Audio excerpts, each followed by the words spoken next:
Live everywhere. Daily Co's Radio on netrootsradio.com presents David Walton. Kagro in the Morning Show.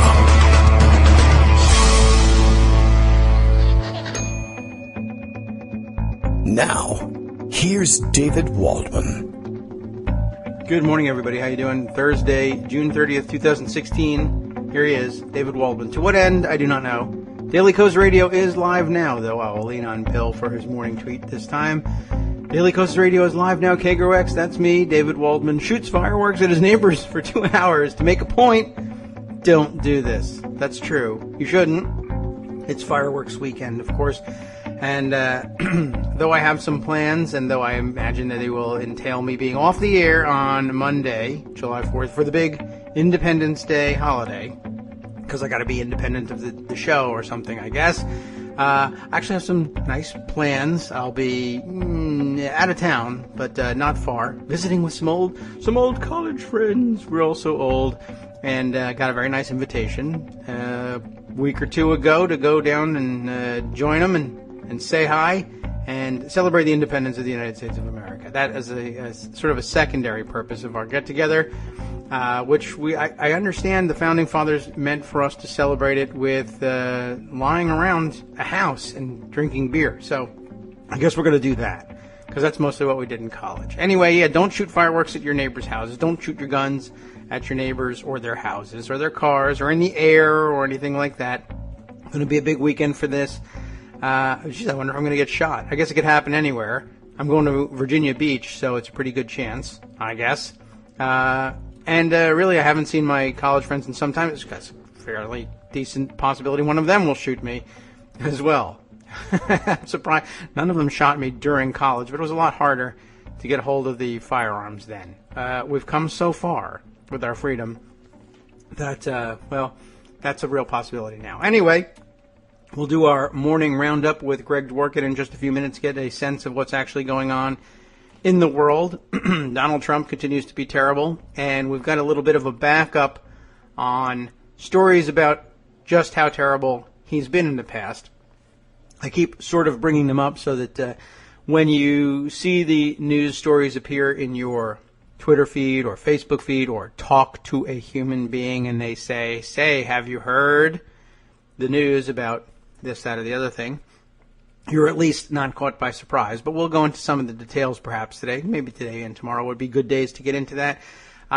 If you break away from covering Trump scams for a day or two, you will then find yourself in a backup. We didn't really fully discuss the Trump Baja thing. We've got to do that. We didn't really fully discuss the latest developments of the Trump charities and Trump Foundation and Trump charitable giving thing. We've got to get to that. Now we are on to, there's the Trump Institute, which is sort of kind of different from the Trump University thing. That turned out to be a scam, and we haven't even seen this one break in the news lately yet, but I was reminded by Twitter phenom William K. Wolfram, if you're trying to follow along on Twitter. Donald Trump has more in the bag. We have gotten Trump University, we've done Trump Institute, we haven't even gotten to the Trump Network yet, which when he wrote it up originally, called a political Ponzi scheme. And we'll find out a little bit about why he did that and whether it's warranted. Of course it's warranted. Do we really need to even look into that? Well, we will anyway, because it's Thursday, and only Thursday, which means we have 4 hours to fill between now and the sweet, sweet freedom of Independence Day weekend. All right. I wonder what will happen over the weekend that will make me regret not being live on the air on Monday. I can only guess.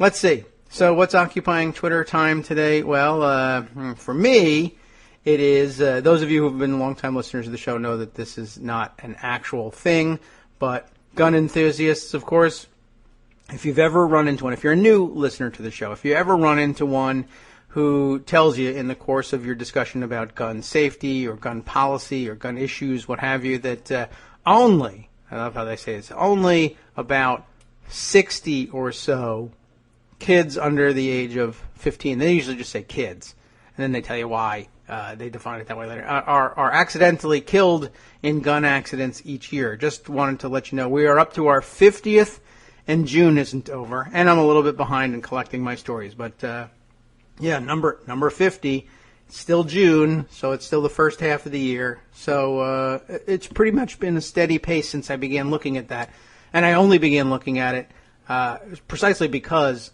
that was a major claim that the gun rights supporters and gun enthusiasts loved to make, as though it was really making a strong point in favor of their nonsense. Well, it's only about 60 kids a year. It's really a lot closer to 100, and depending on how you count them, it's much, much higher. I simply count, what I try to limit it to is pure accidents. That is to say, I don't count it if you decided to go perpetrate, say, a drive-by shooting and you meant to shoot someone's father, but you missed them and shot their children instead. That doesn't count because you intentionally fired the gun.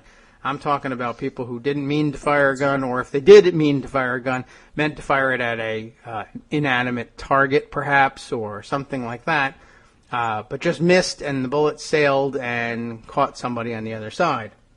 Things where you didn't have a human target in mind are chiefly what I'm looking at. And the reality is, it's about twice as much. It's still a small fraction, thank God, of gun owners involved in such accidents and children involved in such accidents.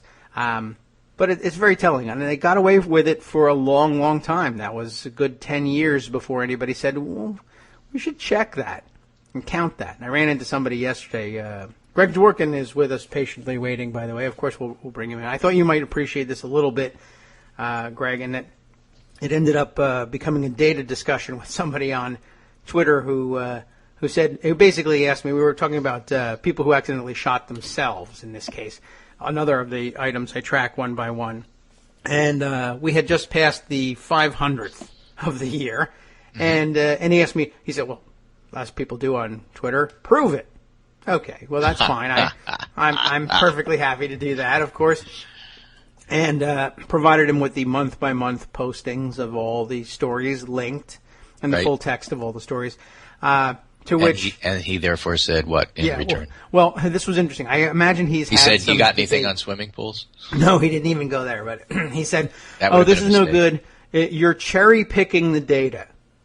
Was really interesting. I thought this was fun because apparently he'd been involved in a debate online before somewhere, and I guess had tried something, and either it had happened to him that somebody said, you're cherry-picking the data, and he's like, damn, I'm caught, or it had worked for him before to say, no, with guns anyway, you're cherry-picking the data, because usually he, I'm sure, runs into people who say, oh, there's so many accidents, guns are dangerous. He asks for the data, then he says, you're cherry-picking. You can cherry-pick from among the universe of gun owners those who have accidents. There's no doubt that would be cherry-picking if you said, well, everyone is going to shoot themselves because these guys did.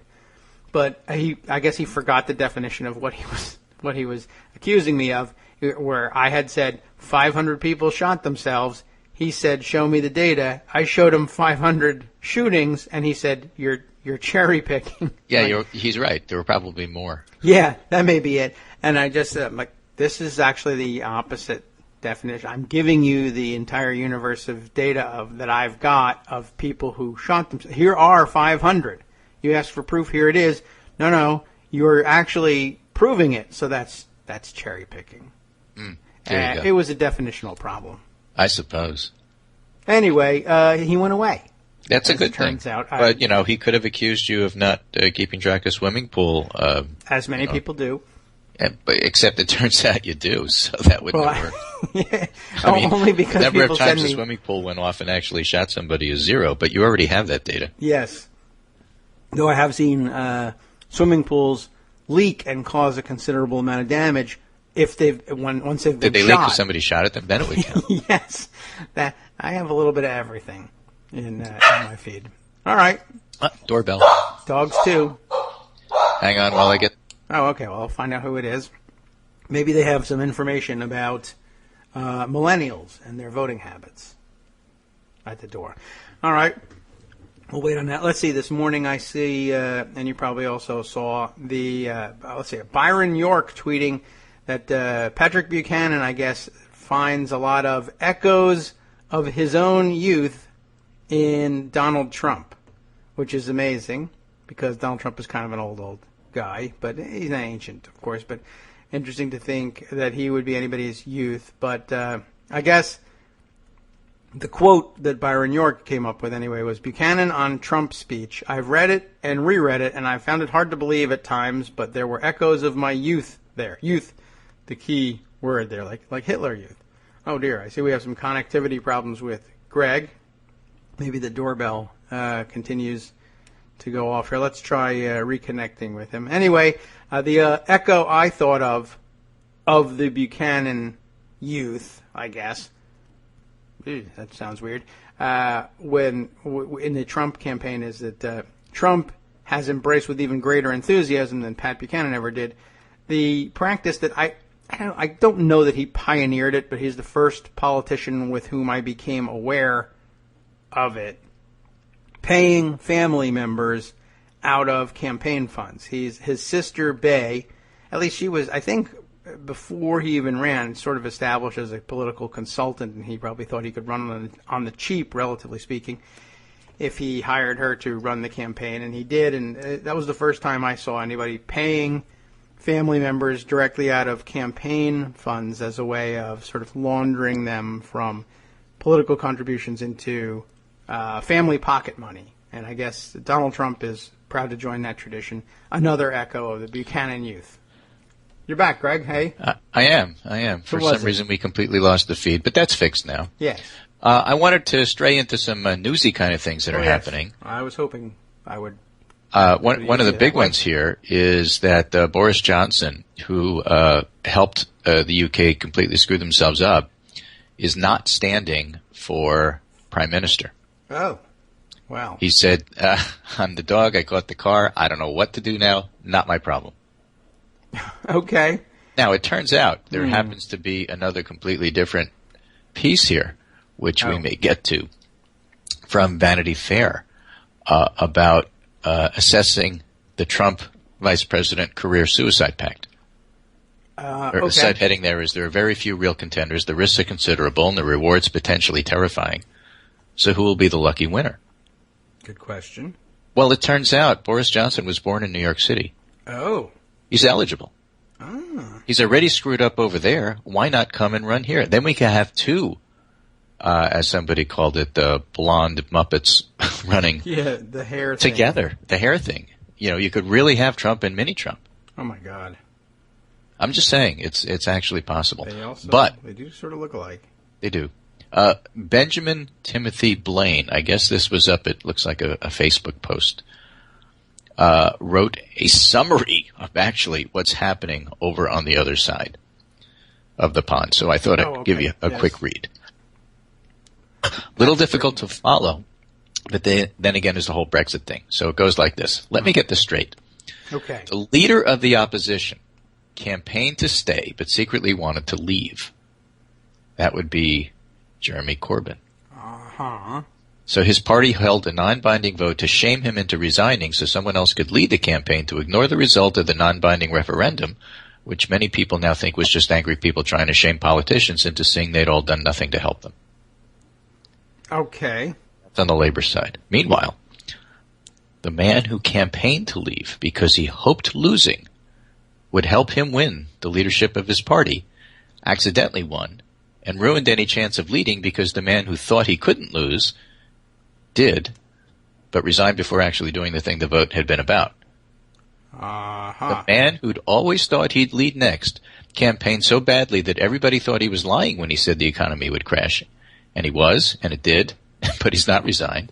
But like the man who lost and the man who won, also now can't become leader, which means the woman who quietly campaigned to stay, that would be the Homeland Security person, Theresa May, who'll probably be the next PM, which means the woman who quietly campaigned to stay but always said she wanted to leave is likely to become leader instead.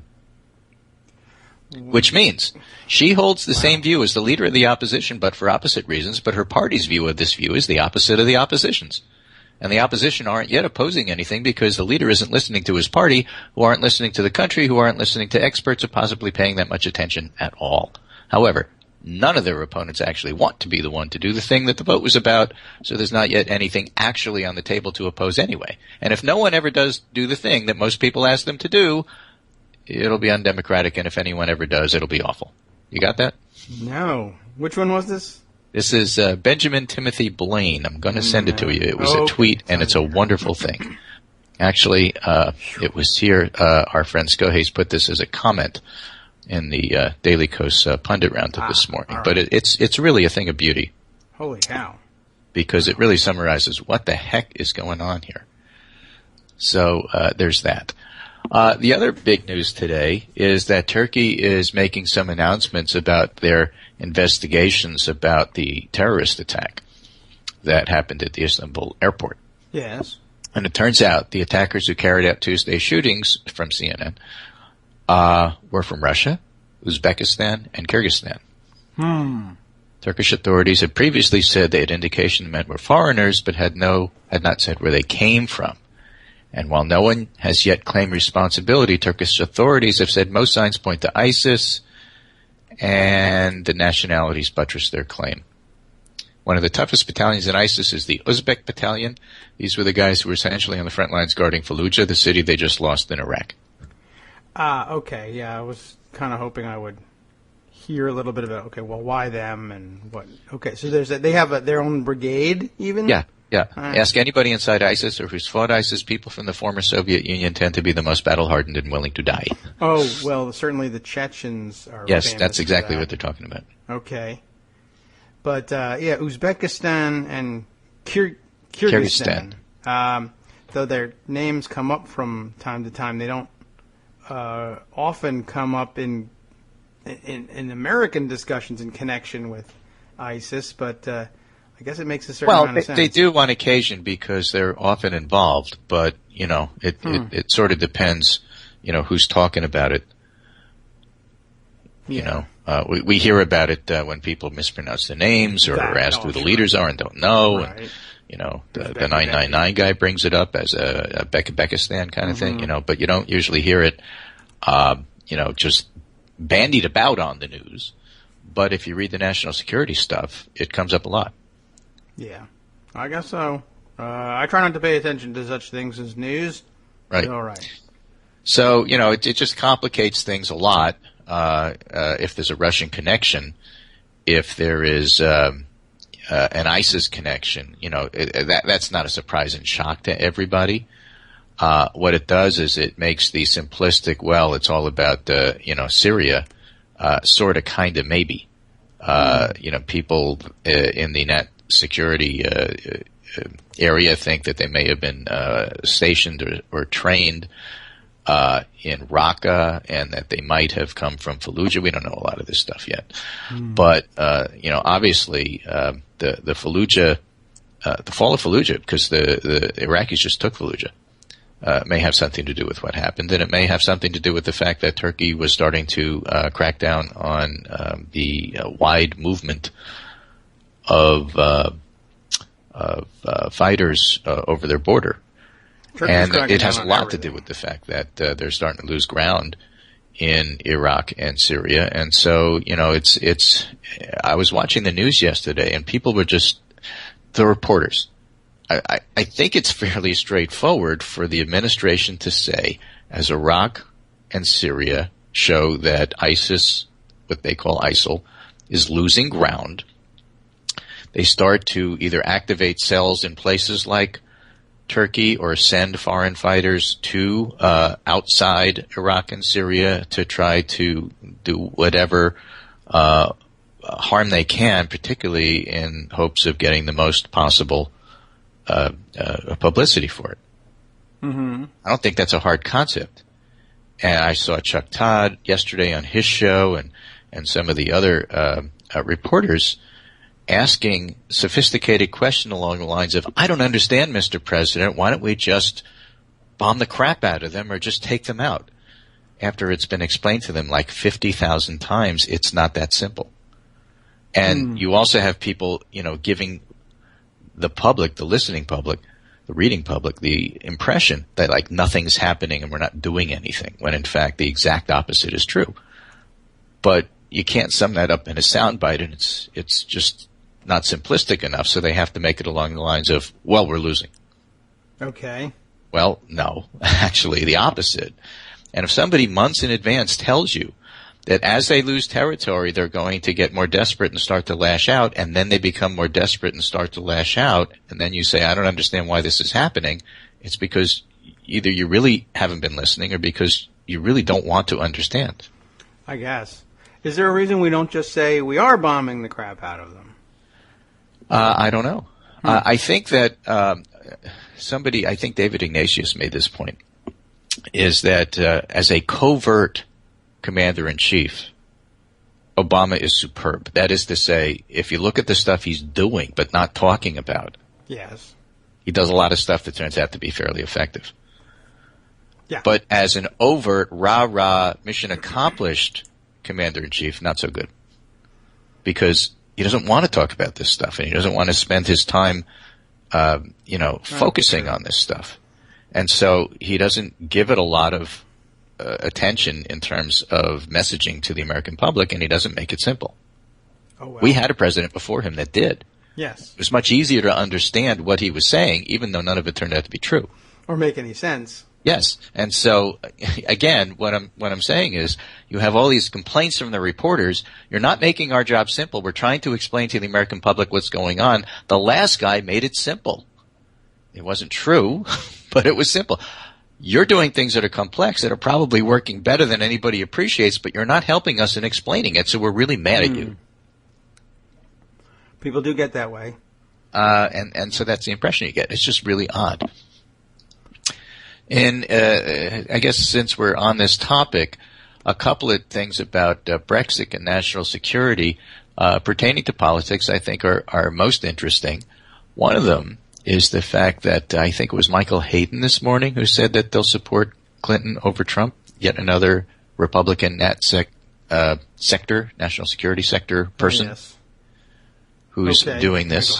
And there's a big piece in the Daily Beast today with the title of Never Trump, GOP national security experts are ready for her. From 4 months ago, more than 100 Republican national security professionals signed a letter opposing Donald Trump as their party's nominee. Not only has nothing changed, but many are preparing themselves to breach party lines and vote for Hillary Clinton instead. And it's a whole story about that. We've talked about that. We talked about that letter. I would add a couple of different things. First of all, it's interesting that her political opponents really try to make the Clinton email the only thing left out of the whole Benghazi debacle, meaning the committee report. That's left is that she had a private email server, and they're trying to milk that as much as possible because there's really nothing else. Yeah. In fact, even the family of Chris Stevens said this is stupid. It wasn't her fault that Chris Stevens died. That's the ambassador. But it's interesting that the national security experts that are going for her over Trump are not coming to the conclusion that this private email put national security at risk. Oh. So it's not even really, they don't have to overlook that. They don't have an issue. What does that tell you? I don't know. I guess that there is none. I guess there is none. So, I thought that was interesting. And as far as Brexit goes, there's this really fascinating deep dive article here by Ron Brownstein. Culture is replacing class as the key political divide. Short story is that it's not the economics of it, despite everything people insist on saying, and Trump's trade stuff, and Chris Matthews waxing eloquent about how this is going to win Scranton and Pennsylvania and the world for Donald Trump, which he was going on and on about his show yesterday. This is what's going to drive Trump to the White House. Well, I got news for you, Chris Matthews. It didn't help Boris Johnson. It ain't helping Trump, and it's not about economics. It is about culture, immigration, and really the huge divide between urban and rural, and the divide between non-educated and educated. And that's becoming the fault line that's going to realign the parties, which is a big deal. When United Kingdom voters last week narrowly approved a referendum to leave the European Union, they underscored again how an era of unrelenting economic and demographic change is shifting the axis of politics across much of the industrialized world from class to culture. Contrary to much initial speculation, the victory for the UK Leave campaign didn't point toward victory in the U.S. presidential election for Donald Trump, who was voicing very similar arguments about globalization and immigration. The British results, in fact, underscored the obstacles facing his agenda of defensive nationalism in the vastly more diverse U.S. electorate. Mm-hmm. But the Brexit referendum did crystallize deepening cultural fault lines in UK politics that are also likely to shape the contest between Trump and Clinton. In that way, the results prefigure both a continuing long-term realignment in the electoral base of each American party and a possible near-term reshuffle of the tipping point states in presidential politics. Both geographically and demographically, the British referendum split the UK along lines familiar in America. An extensive Election Day survey by Lord Michael Ashcroft, British pollster known as Lord Ashcroft online, found that the Leave campaign carried over 3/5 of those without four-year college degrees, a comparable number of seniors, and a narrow majority of all whites. And as we have talked about on the show, one of the big differences is the seniors showed up to vote. Mm-hmm. Yes.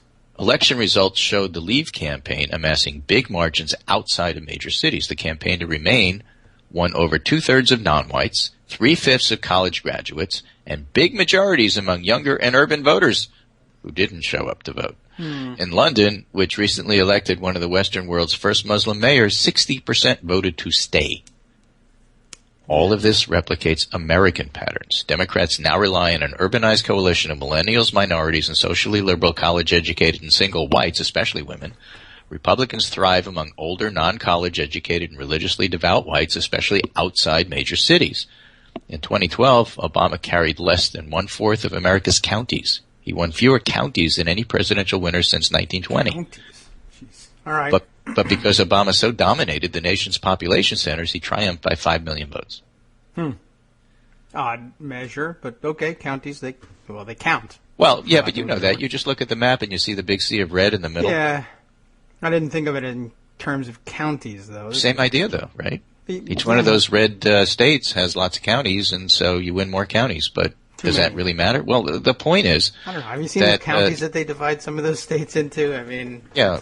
So we have 5,000 counties in Kansas. Right, and other states have 3. Still, yeah. Okay, I get you. You know, not only was the distribution of the British vote familiar, so was the motivation. Ashcroft's poll found that Leave voters were characterized by pessimism about the next generation's economic prospects and deep hostility to immigration, multiculturalism, and the changing role of women. We did that poll on the air, you and I. We were talking about the fact that if you were a Leave person, you basically hated gays, women, and the whole idea of multiculturalism. It was striking.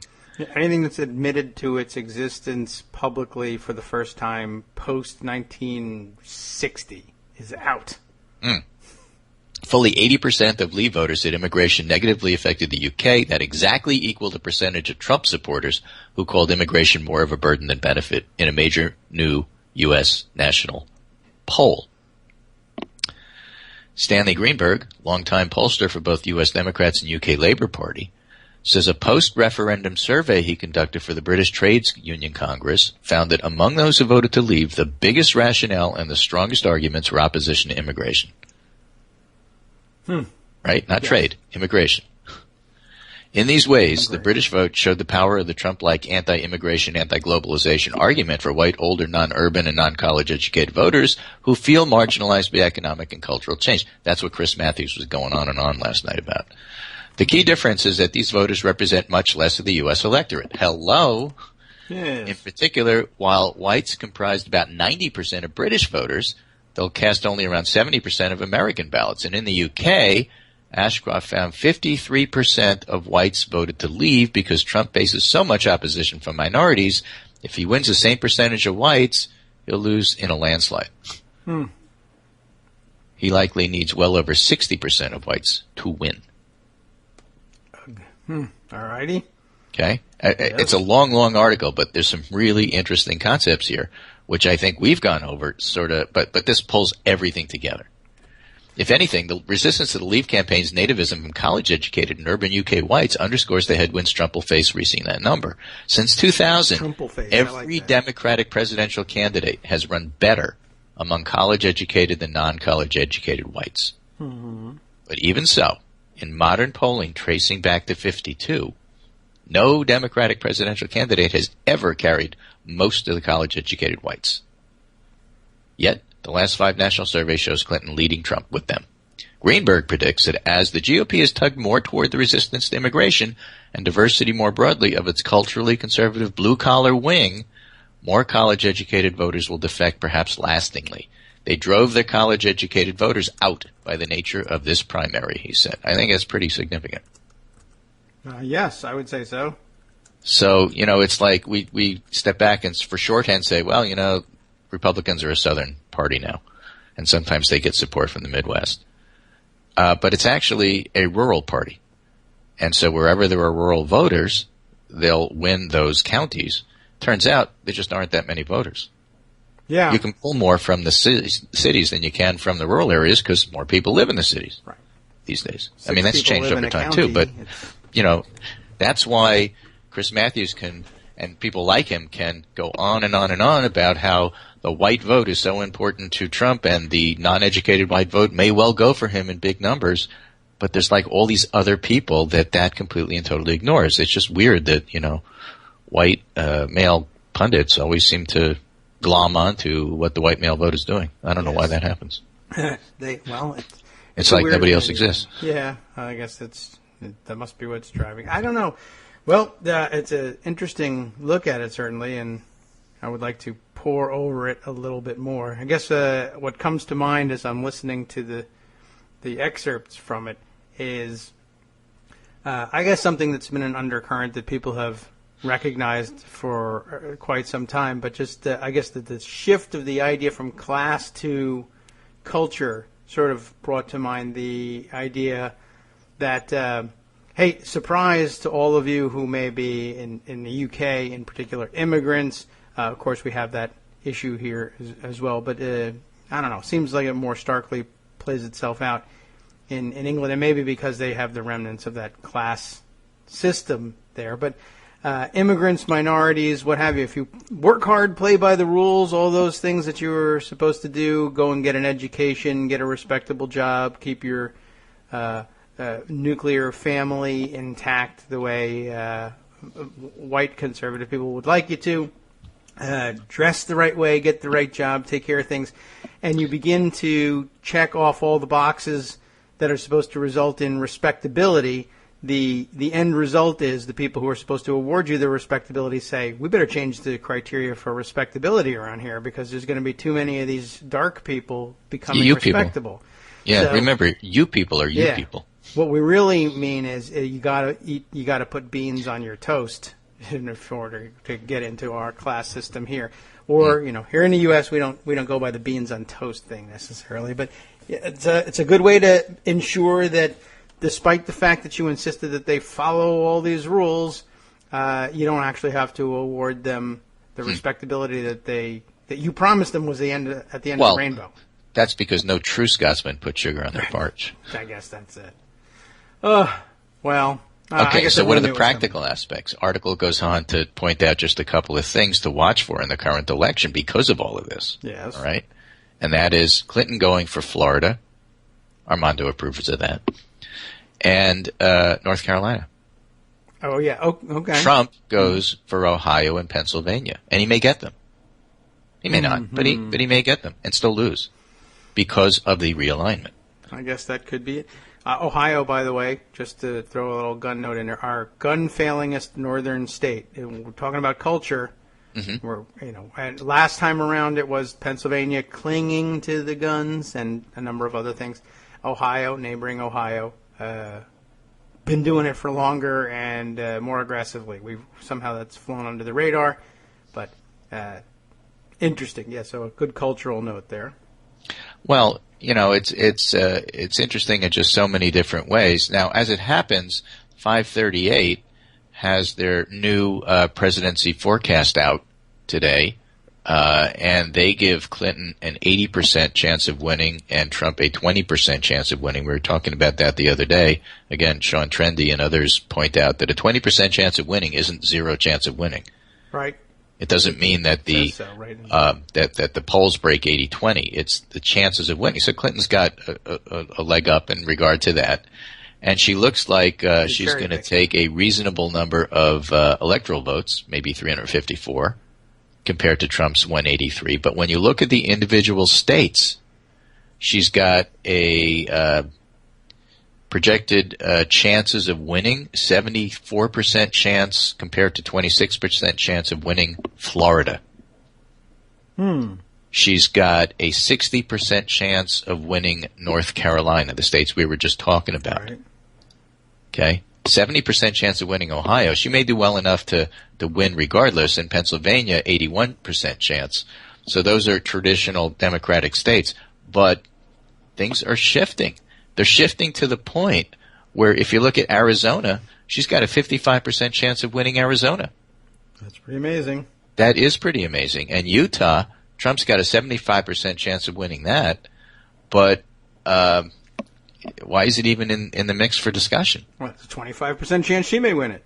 Exactly. I mean, things are changing in that regard. And so, Missouri is 63% chance Trump, but that's not all that great. You would expect, everything to look like Oklahoma, 97% chance of Trump winning. Even Texas doesn't look like that. Texas is maybe 70% chance of Trump winning. So a lot of the stuff that they're talking about in the article, and then when you go back and look at the individual states, yeah, some of them are up for grabs. Now, it turns out Clinton, you may argue, it's not that Clinton is strong enough, it's that Trump is weak enough, so that she may win those states. But what I'm saying is Pennsylvania, Ohio, North Carolina, Florida, Arizona are the new swing states. Okay. Well, this time anyway. But going forward, from now on, Arizona's in the mix. Arizona's up for grabs. Okay, I'll take it that way. I'm trying to think of there are other indications, I guess, that are out there if we're discussing the cultural rather than class-based realignment too. I guess mine, of course, not data. I'm thinking of just sort of anecdotal evidence. But I guess one indication of this sort of thing would be the incredible popularity of symbols like the Confederate flag in places that never had anything whatsoever to do with the Confederacy, or even places that actively fought for the Union. That's right. South Carolina takes it down, and northern states put it up. Yeah. It's just weird, right? It is. Or even southern states, but states that weren't involved. Arizona, a wildly popular thing to have. But also Pennsylvania, West Virginia, incredibly popular. This despite the fact that the creation of West Virginia grew out of its unwillingness to secede along with Virginia. This is where West Virginia comes with. Of course, we forced their hand a little bit by seizing the arsenals and whatnot. But hey, by God, is, yeah, it's just sort of an interesting item to toss in there. All right, our Arliss Bunny says it really is economics, and you're totally wrong, and she's copying Armando on that one. Just so he knows that there's an Well, the data says that's not true. Well, she Logic says the says data it is poorly structured. Or Logic says it is, okay, but when you ask people and they answer what their feelings are based on the polling, it's not that economics don't matter. That would be the wrong impression. It's number two. It's that this other stuff is number one. Certainly could be. All right, well, we'll explore the differences and nuances as the day goes on. By the way, I just by the way, people are complicated. There's usually not just one thing that drives all of this. It's all wrapped up together. Yes, unless there really is only one thing, in which case, sorry. but if I find out that it's always complicated, then the show is over. We'll just identify what it is and say that's it. Yep. I really have no more nuance to talk about with you. Breaking news interruption just for the moment, just so we acknowledge it verbally here. We've done it on Twitter. For our Lockdown Nation notes, Andrews Air Force Base, currently on lockdown after a report of an active shooter. No confirmation that anybody there is actually doing it, but you know how it is over at Andrews Air Force Base. It's a gun-free zone, so obviously they were asking to be murdered, and we'll wait and find out. The optimistic note on this one, these days when it's just at the lockdown stage, is a 50% chance that active shooter is just an incorrect report. So we'll cling to that hope and find out in the next hour or so. Mm-hmm. But there's nowhere invulnerable to it, I guess. Andrews Air Force Base. Okay. Well, we've unfortunately had incidents on military bases before. Oh, yeah. That seems like a crazy, boy, if you really wanted to go right at it here, which military base do you really, want to be sure is pretty secure? Andrews, how about where Air Force One is parked? We have a really interesting interview here from DeRay McKesson. Oh. Talking about the possibility of Black Lives Matter and other protests at the Clinton Convention. That's in USA Today, and well worth a read. Okay. And basically, it's all about the platform. The platform? Yeah. All right. Are there justice issues that are properly covered by the platform? If not, then maybe conventions. Okay. And what he says is, to quote him, there are two things I'm mindful of. One is that I've not seen a draft or a final version of the platform from the Democratic Convention Committee, and I think that'll have a big bearing on how people mobilize. The second is that Congress just sat in, so it'll be interesting to see how the DNC responds to people in protest, given that congressmen literally just sat in and they seem to validate that. Okay. On the other hand, Trump is still having issues with his convention. In his big garbage speech, he attacked everybody who ran against him still, as if that primary isn't over. By the way, yes, right. And Paul Singer, major donor for the Republicans, said that if Trump's elected, he'll cause a depression. And you still have a lot of people not really wanting to participate in the Republican convention at all, and you still have never-Trumpers trying to figure out what's going on there. So both conventions appear like they're going to be a mess at some point. Well, but Republicans much more than the Democrats, so we'll see. Yeah, probably so. Oh, look at this. I've just opened up the article here. DeRay and his familiar vest, and you know him when you see him. Yeah, appropriately enough, he's in Aspen, Colorado, where you should be wearing a vest like that. So, is that a new vest? I never noticed that. This is a new angle in the shot here. I can see a little bit of red at the bottom of the vest, and maybe he got a new one. Yeah, that I don't know, but interesting nonetheless, and well worth a read. Yeah, not my analysis. Oh, look, there's a color on his vest. That's not worth anything. Okay, I'll take a look at that one. And that was the audio that briefly opened up because it's USA Today, and they don't ask you if you want to listen to it. You're just going to. Right. Now I sent you, but I don't know if you had a chance to talk about yesterday after I got off. There was this whole thing about Trump and trade, and I sent you this piece by Keith Hennessy. I see. I have not. I didn't get a chance to talk to it. It was a long excerpt there, though. But it's the whole thing. It's either a very short article or a very long excerpt. But yes. I thought it was interesting. Hi, I'm Keith Hennessy. I work as a lecturer at Stanford University's Graduate School of Business, teaching American economic policy to MBA students. Now, this is what I'd love to have Arliss weigh in on. All right. I spent 14 years in Washington, D.C., advising a president and 2 senators on a wide range of economic policy. This blog is aimed at students of American economic policy. Thanks for visiting. That's who he is. Response to Trump on steel. Steel? Yeah. The metal. Metal. All right. Not what he's doing with people's money, but the metal. All right. Got it. When you say Trump and steel and you're not reading it, right. You are correct to jump to the other version of steel. This is like iron, steel, tin, that kind of thing. Right. Okay. Got it. In Pennsylvania today, Donald Trump said when subsidized foreign steel is dumped in our markets, threatening our factories, the politicians do nothing. This is false. Oh, the politicians are the ones who do nothing. That's not his recommendation. Politicians do nothing, yes. Okay, right. This is false. President Bush imposed tariffs on imported steel in 2002. A month ago, the Obama administration imposed duties on Chinese steel of more than 200%. And up to 92% on steel imported from South Korea, Italy, India, and Taiwan. Yes. Steel is an intermediate good. When you raise protectionist barriers against imported steel, as Mr. Trump threatens, you temporarily help U.S. steel workers, but you also raise input prices for American firms that use steel to build bridges, buildings, cars, trucks, trains, train tracks, appliances, ships, farm equipment, drilling rigs. You get the point there, right? Yeah, condo towers. Higher input cost hurts American workers in those factories and on the construction sites. Mr. Trump should ask the workers who make dishwashers at Whirlpool's plant in Findlay, Ohio, whether they're in favor of more expensive steel. Or he could ask the John Deere workers who use steel at their factories in Iowa, Kansas, Louisiana, North Carolina, North Dakota, Tennessee, and Wisconsin.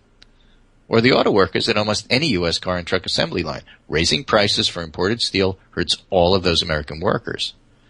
Yes, the Chinese are selling steel in the U.S. at low prices, called dumping. Yes, this hurts the owners and employees of U.S. steel manufacturers, but it also helps many other American workers and even more American consumers, and the Obama administration is using the tools in current law to respond to the Chinese actions. Trump said, a Trump administration will also ensure that we start using American steel for American infrastructure. We're going to put American-produced steel back in the backbone of our country. This alone will create massive numbers of jobs. And Mr. Hennessy says, no, it won't. And the downside is it would cost taxpayers more. Put another way, any given amount of tax dollars will build less infrastructure. We'll repair fewer bridges, but by golly, the fixed ones will have American steel. I'd rather get the best value for every tax dollar we spend on infrastructure, thus ensuring we fix as many bridges as possible. Mr. Trump's lines may sound good in steel country, but his policies would harm other American workers, drivers, and taxpayers on the whole. Donald Trump's steel policy would be bad for America. It's just a quick excerpt, but it points out the complexities of trade. Are you for it or are you against it? Yeah. Well, it's not a simple topic. No. It's always a yes, but. And Trump reduces everything to no. Yeah, all right. I get you.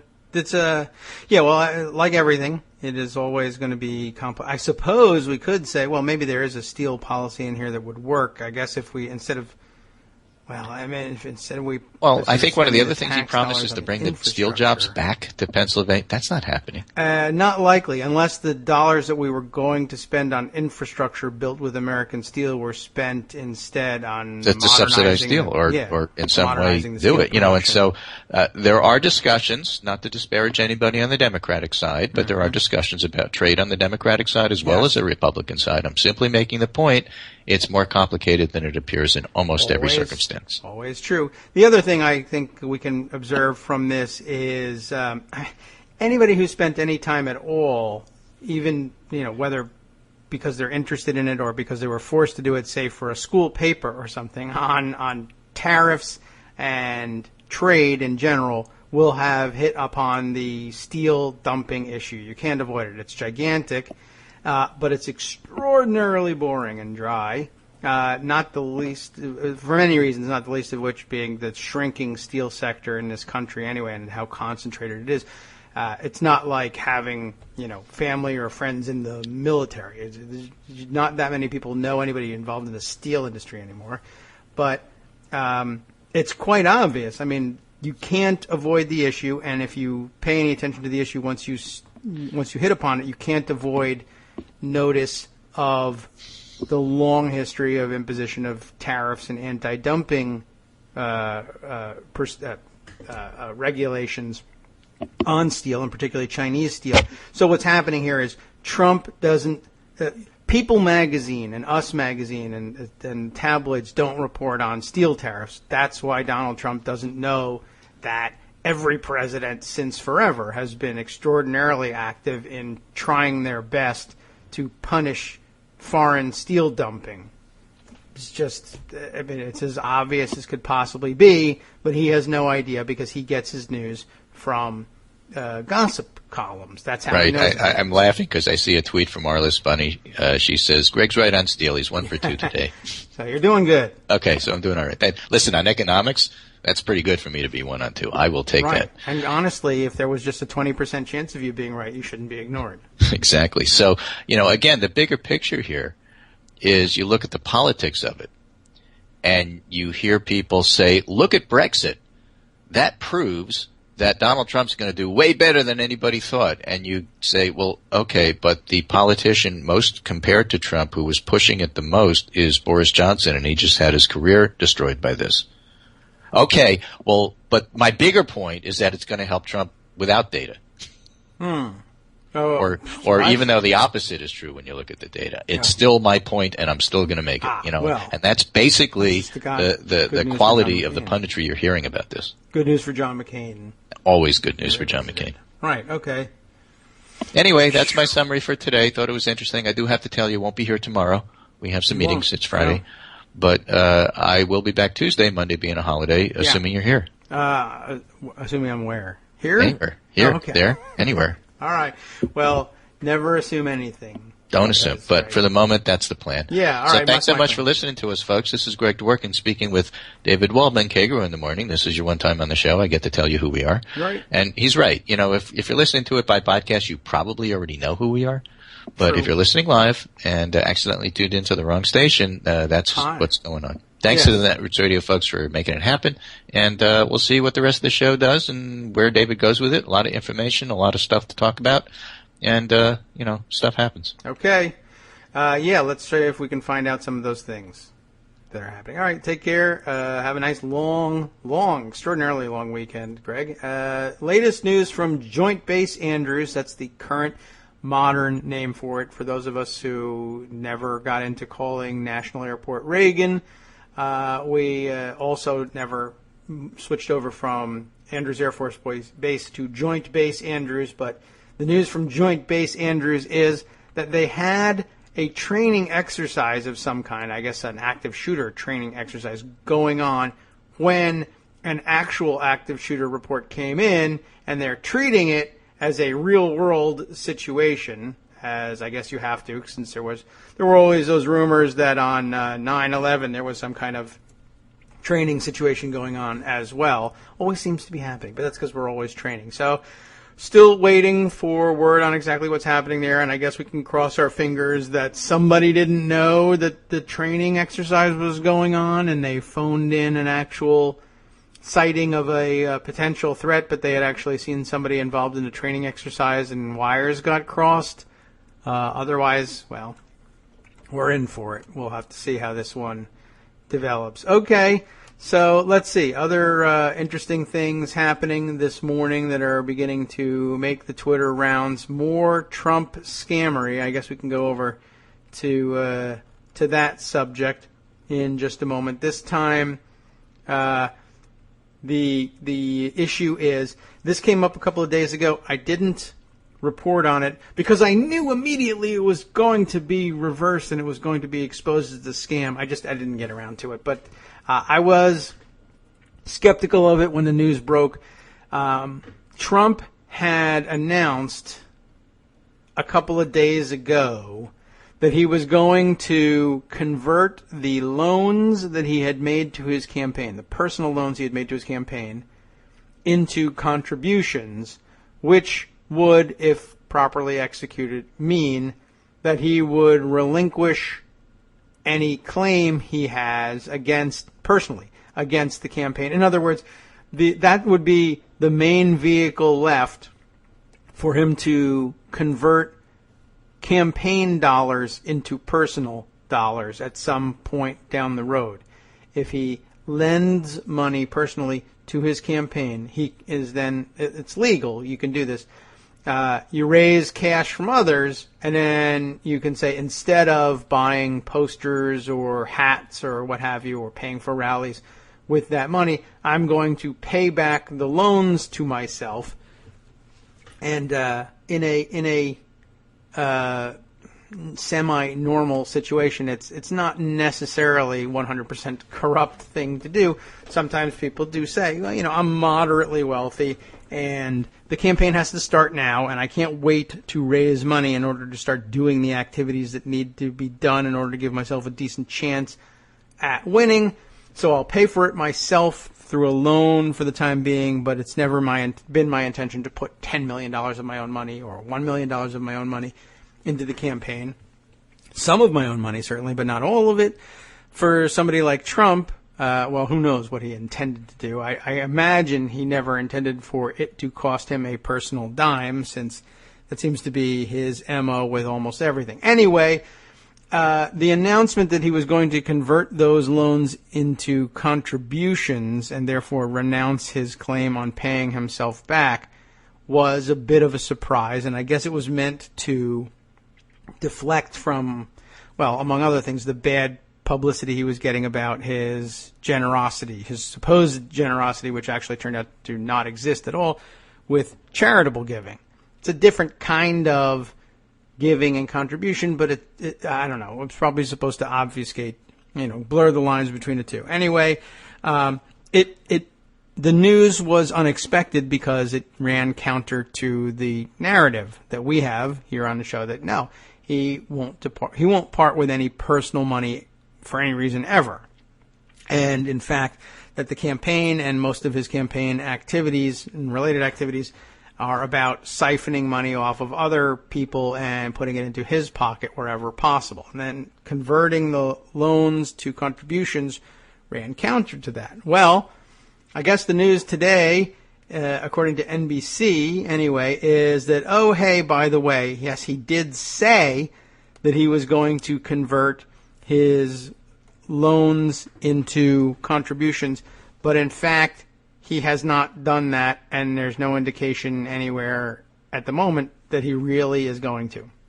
Ari Melber was the one who I saw tweeting it, and that's appropriate because it turns out he's on the byline on this piece here. Ari Melber and Alexandra Jaffe. After saying he forgave loans to campaign, Trump won't release proof. When Donald Trump said last Thursday he was forgiving over $45 million in personal loans he made to his campaign. That is a hefty amount. The announcement drew plenty of coverage. Many even reported Trump's statement as if the deal was done.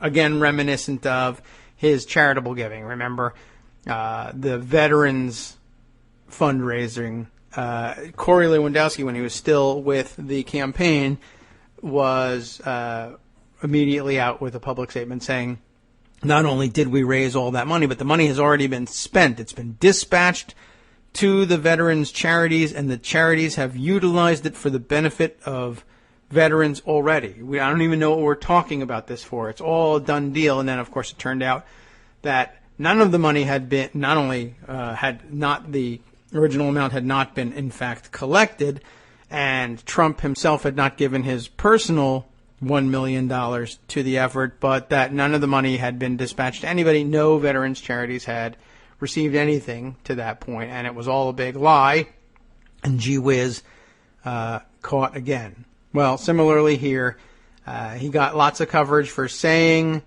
that he was going to do it or implying he had already done it, and it hadn't happened. It's not. It said it was a done deal, but it's not. Ari continues, along with Alexandra, not to shortchange her on this one. A week later, NBC News has learned the FEC has posted no record of Trump converting his loans to donations.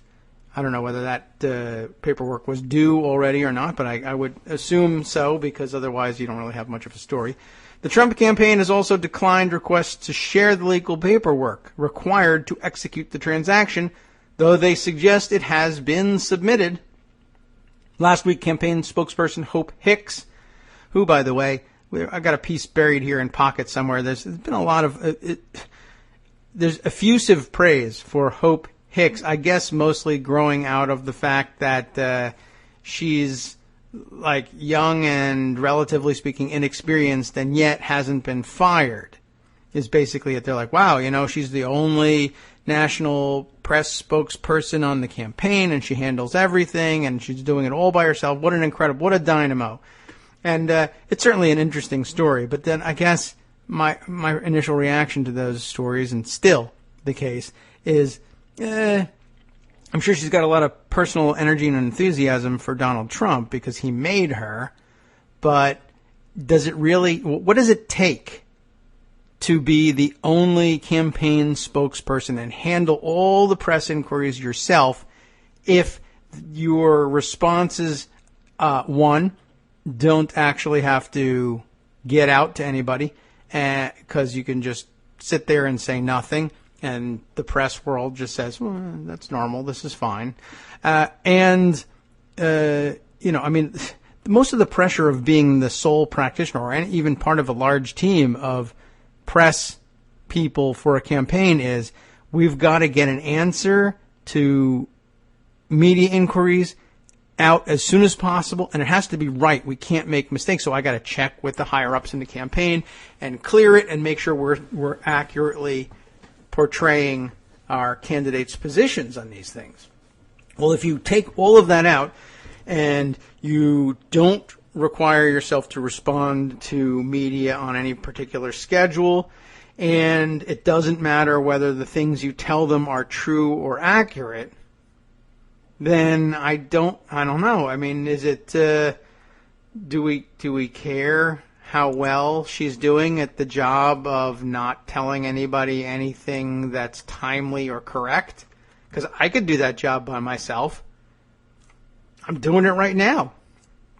And I'm not getting anything for it. Well, thankfully, I'm getting a little bit more than I used to. Thanks, by the way, to all of our contributors who I say nothing. Well, it ain't a living, but it's something, and I appreciate that. And it, believe me, it makes a big difference in every day when I have to face the family when they're home, and I say I can't really go outside and play with you. I can't take you out to breakfast. It's time to get on the air and talk to loyal listeners. And at least I'm able to point to this. One of these days, we got to just, if I'm really out of material, we can go over the roster of people who have generously supported the show and take up probably about an hour reading off the names and saying thank you. But I know you'd rather hear the news, at least for right now. One of these days, we'll get around to thanking all of you. And maybe we'll do that as a bonus show. That's a podcast you can download for yourself, and I'll help you index it so you can hear your own name read. Anyway, let's get back to Ari Melber's story here. It's not supposed to be about Hope Hicks. Last week, though, she did say Trump was submitting formal paperwork for giving the loan on Thursday, according to the Wall Street Journal, which never gets anything right. Reached by NBC this week, she said the paperwork, quote, will be filed within the next regularly scheduled FEC report, and declined to provide any documentation. In other words, it hasn't been done. The delay could matter, even if it does get done, the delay could matter because until Trump formally forgives the loans, he maintains the legal option to use new donations to reimburse himself. He can do so until August under federal law. Although it does seem like, well, if that's the case, up until August he can do that. That's not a huge window, really. And I guess moving $45 million from the campaign, which there's no chance he's going to raise that, or at least if his current performance continues, there's no chance he's going to raise it. And then finding $45 million and moving it all into his pocket, it seems like he's eventually going to have to convert some of this into donations. And that, too, will run counter to narrative. But we'll see what happens when it comes around. Anyway, the point is that right now, he's full of it. And no surprise there. That happens to be the case with pretty much everything he does. In his most recent FEC filing, which posted on June 20th, Trump treated all his spending on the campaign as loans. An FEC staff member, as though that mattered, tells NBC News that there is no new filing changing Trump's loans. The FEC candidate's tracking page, which posts filings, does not show new paperwork from Trump changing his loans. Even the remote possibility that Trump could tap new donations to pay himself fed skepticism among GOP donors, or I guess I should have emphasized it this way. Even the remote possibility that Trump could tap new donations to pay himself, there you go, fed skepticism among GOP donors who wanted assurances that money intended for the election would not end up in Trump's own pockets. The Trump campaign has struggled to pivot to fundraising after the primaries, posting only $1.2 million in cash on hand. That's a problem if you're looking to get rich off this. Trump's loan announcement also comes as political fundraising experts have questioned whether he has taken to exaggerating his online fundraising, with claims that his first foray into email fundraising broke every record ever. Oh my God. He is. I mean, it's just funny, really, when he does things like, I broke every record ever. I even broke the record for breaking the most records. There is nothing new about a candidate loaning money to his own campaign, and Trump has long argued that his personal wealth makes him, I guess, more independent than most politicians, even if he raises money in the general election. Ultimately, if Trump declines to release any proof for claiming he forgave the loans, the rubber will hit the road on July 20th, the next FEC filing deadline. So, 3 weeks, basically, from now, right? It would be disclosed on the campaign's next FEC report, says Michael Toner, former FEC chairman. Unless, of course, he wanted to risk fines from the FEC that will probably never actually pass and won't even really be considered for another 2 years or so, and then everyone will say, God, this is so complicated, we don't know what to do, and let's do nothing. We're deadlocked because we've evenly divided the FEC, and the Republicans will vote no, and the Democrats will vote yes, and then nothing will happen. All right, where were we with this? For Trump, that would mean recategorizing the $45.7 million in loans from his most recent report, plus any more of his spending, as candidate donations. Mitt Romney made a similar revision when forgiving some of his loans in 2011. It's perfectly legal for Trump to make the change in his next monthly filing instead of using the standalone statement his campaign asserted he was filing last week. And there's no reason that he would have had to have filed that. So basically it was puffery for him to say. I mean, it was there. You see what we're talking about? He wouldn't have to declare it until his regularly scheduled filing deadline, but he was so boastful about wanting to do this that he said he was going to file interim paperwork to show that. So I don't know. So he's probably, at best, the best possible spin you can put on this is that he intends to do this, and his staff said, you know, the time and effort to take care of this now and do interim paperwork, really not worth the candle here. Why don't we just wait until the next regularly scheduled filing and do it then? Besides which, maybe you want to reduce it. You're never going to raise $45.7 million and take it all, but maybe you want to take $10 million back. I mean, with $1.2 million on cash on hand, it's going to be difficult to justify grabbing anything. So the optics are terrible, but I don't know how he affords $45 million personal dollars. Anyway, given Trump's repeated insistence that this is a done deal, it's not clear why his campaign won't release the paperwork yet.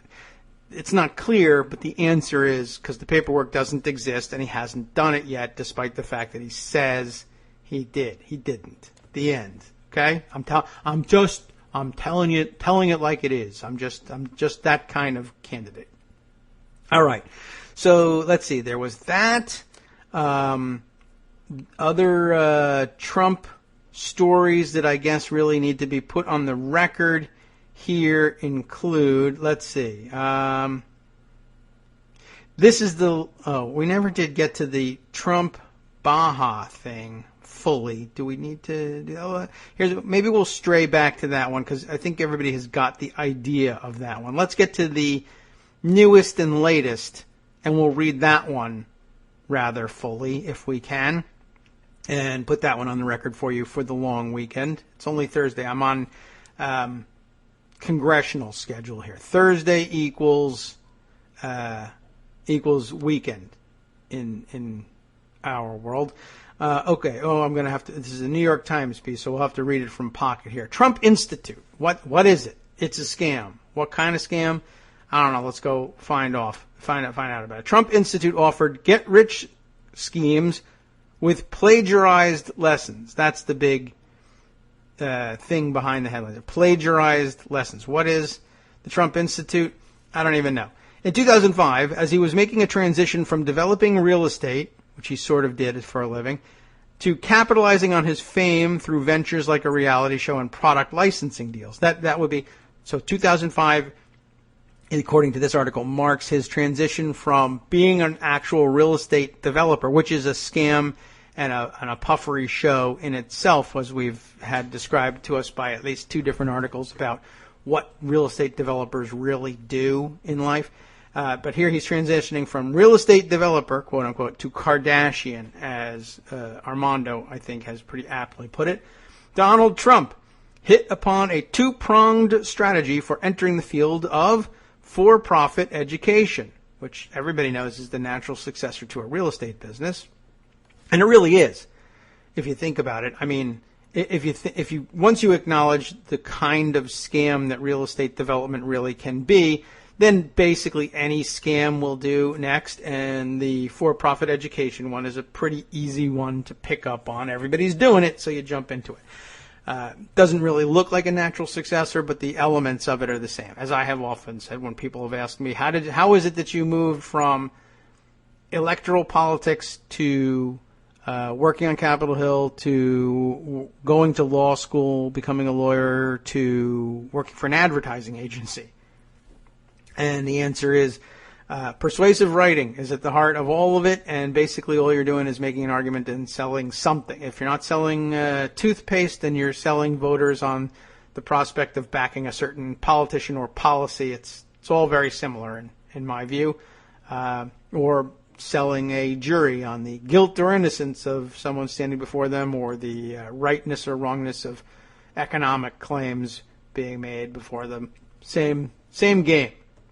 Anyway, let's get back to what Trump was doing. He poured his own money into Trump University, which is an odd thing for him to do. But it began as a distance learning business, we did note this, advising customers on how to make money in real estate, which is a profitable enough sector, by the way. Any kind of investment newsletters, generally speaking, a pretty good business. And, all you do is, if you've made a name for yourself or can claim credibly to have made a name for yourself in investing, and you grow tired of trying to figure out what's a good investment and what's not, and putting your money in it and putting it at risk, instead you can go out there and sell newsletters. If you want to be a success like me, buy my newsletter. It's only $100 a year, $1,000 a year, whatever, and then a guaranteed stream of income comes in, and you don't have to worry about investing.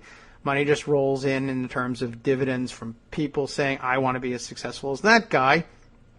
And it works, too, because they look at you and they say, look at all the money that guy has. All the money is now coming from newsletters, from people like you paying him please tell me, how did you get all this money? And the answer is, I charged you for it. But the idea is supposed to be that beforehand you had some money. Oh, okay. By the way, it's good news out of Andrews. Breaking update.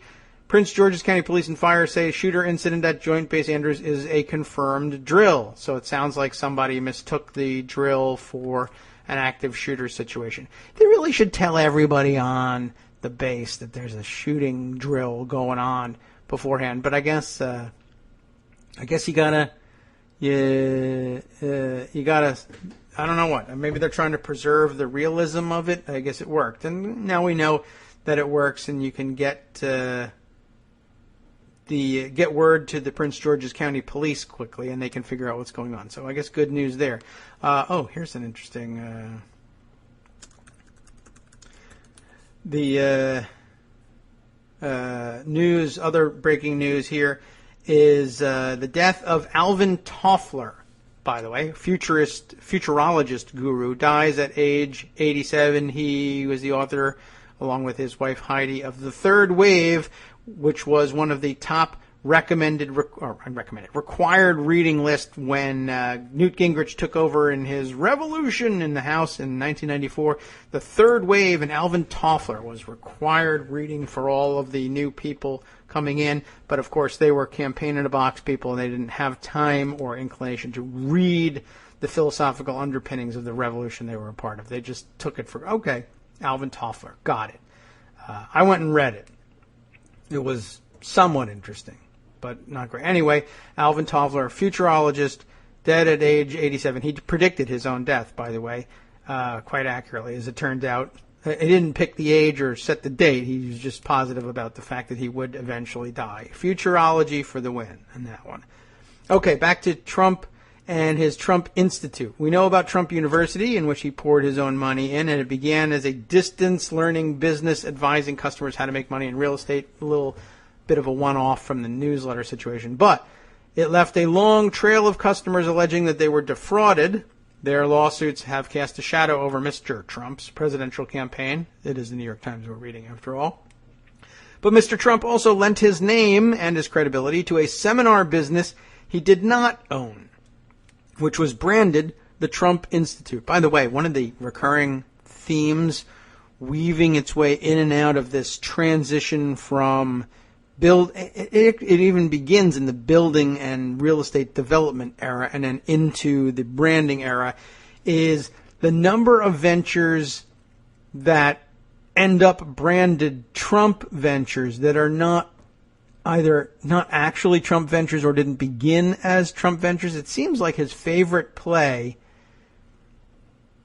and this is important if you believe in the narrative of Trump as 1, successful businessman, 2, developer, 3, problem solver, like someone who takes something from scratch and builds something from scratch, something from nothing.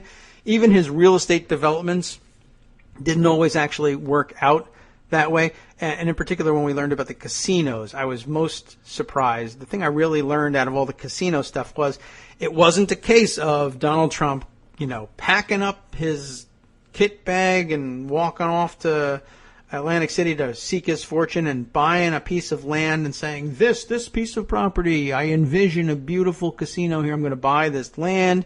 I'm going to clear it. I'm going to build the casino from the ground up, and I'm going to make it my own. Even those Trump-branded casinos started out as other people's casinos. Even when they were in the construction stage, when he actually did build out a building, he didn't go through he didn't identify the land, and he didn't buy the permits and any of that stuff. He just found casino construction projects in progress and said, I'll buy this from you. And I guess for whatever reason, the sellers said, well, we thought we were going to make X amount of dollars from building and operating a casino here, but here's some cash in hand. Let's take it. And they just sold it off. And so he bought a casino already under construction and then just said, poof, it's Trump. That's not illegitimate. It's just different from what I thought about him. And as we're learning about things like Trump Baja, the other familiar MO is just lending his name or putting his name on something and realizing that people want to put it on there because they can defraud people for more money with the Trump name on there. And he gets to take the licensing money. Anyway, Mr. Trump also lent his name and his credibility to a seminar business he did not own, branded the Trump Institute. Its operators rented out hotel ballrooms across the country and invited people to pay up to $2,000 to come hear Mr. Trump's wealth-creating secrets and strategies, a live version of a newsletter, basically. And its customers had ample reason to ask whether they, too, had been deceived. As with Trump University, the Trump Institute promised falsely that its teachers would be handpicked by Mr. Trump. Mr. Trump did little, interviews show, besides appear in an infomercial, one that promised customers access to his vast accumulated knowledge. I put all of my concepts that have worked so well for me, new and old, into our seminar, he said in the 2005 video, adding, I'm teaching what I've learned. No, he's not, but whatever. Reality fell far short. In fact, the Institute was run by a couple, not Alvin and Heidi Toffler, but a different couple, who had run afoul of regulators in dozens of states and had been dogged by accusations of deceptive business practices and fraud for decades. Similar complaints soon emerged about the Trump Institute. What I love about things like this is you'd think scam artists would be really creative people and trying to come up with new scams all the time, but there's really no point. It doesn't pay to become creative in your scamming. If you create one that works, you just do it over and over again, and every time you get caught, you move on, change your business name, move to another state, etc. There's usually very little. You would think you would be pursued, like if an attorney general somewhere catches on to you being a fraud in Arizona, and you just take off and move to California. You would think the Arizona guy would be like, no, I'm going to find that guy. We're going to get him arrested. I'm going to extradite him. I'm going to bring him back here. But usually, well, An AG finds out, starts prosecuting, you take off, but by the time he gets around to the point where he could actually, bring you back and prosecute you, at that point, the AG has run for governor or lieutenant governor or Senate or Congress or what have you, and is long gone and no longer interested in prosecuting you. And it's just small stakes, and it's not like everybody in Arizona is going to say, "Oh my God, John Jones, the famous real estate developer, is being prosecuted." Donald Trump presents a better target, of course, but like, for instance, this couple that runs the seminars, who cares? They don't even bother naming them at this point. Maybe they're named later on in the article, but that's how interested we all are in actually pursuing things. It is amazing, and every once in a while, when you realize how loose people are with this stuff, you wonder why you get up in the morning, right? Why do you work so hard to do regular, normal, everyday, work-a-day things to get paid when you could just cheat and lie and steal and then move to another state once somebody finds out that you're cheating and lying and stealing? It's actually a pretty stressful lifestyle, I would think, but it's very lucrative. Everyone should steal for a living. That's what I advocate. Anyway, let's see. So here we are. It's run by a couple who are just dodging regulators in dozens of states.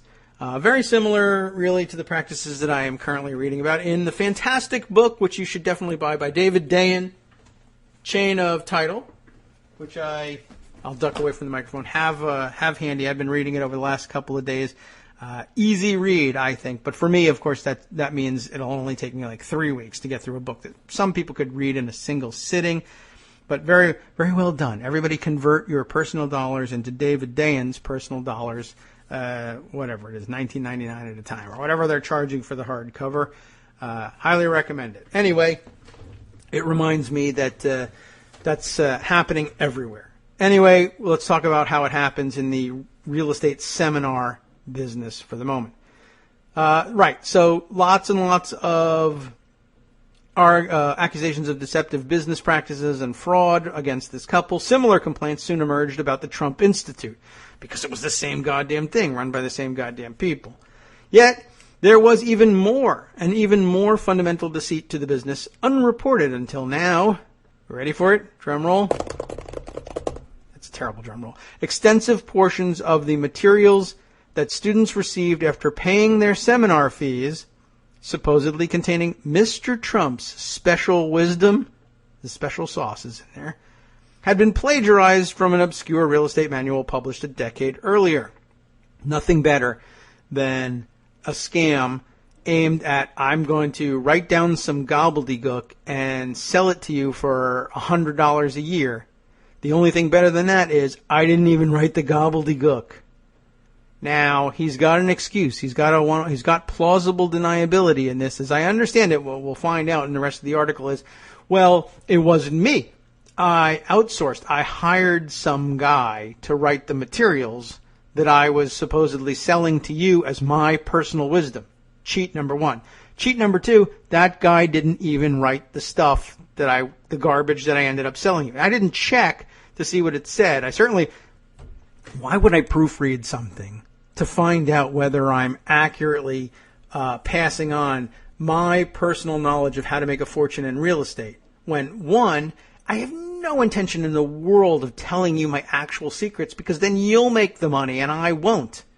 And two, I actually don't give a crap one way or the other, and it doesn't matter to me what gets said. So the guy's not, that's the brilliant part, is scamming the scammer. Once you recognize, oh, I'm being hired by a scam artist to write the materials for this seminar, it's a great bet. If this didn't work out for this guy, but a fantastic bet is, I'll charge, what's a good number for charging a guy who says he's a billionaire to write materials for a get-rich-quick seminar that he hopes to get richer quick on? The answer is you inflate your price. Yeah, $250,000, $250,000 to write your materials. And then just copy it off of somewhere. Do an afternoon's work cutting and pasting, and it's the best payday you'll ever get. $250,000. I don't know what he charged, but let's put a figure on it. So $250,000 for an afternoon's worth of plagiarism. That is a great payoff, unless, of course, you get caught. We'll see what happened to this guy. So here's the proof. There's a little picture embedded in here. Let's see. I guess it's supposed to illustrate just how clearly the plagiarism is demonstrated. Although, I don't know. What does this say here? I guess basically he's just, I guess the materials, here's the description.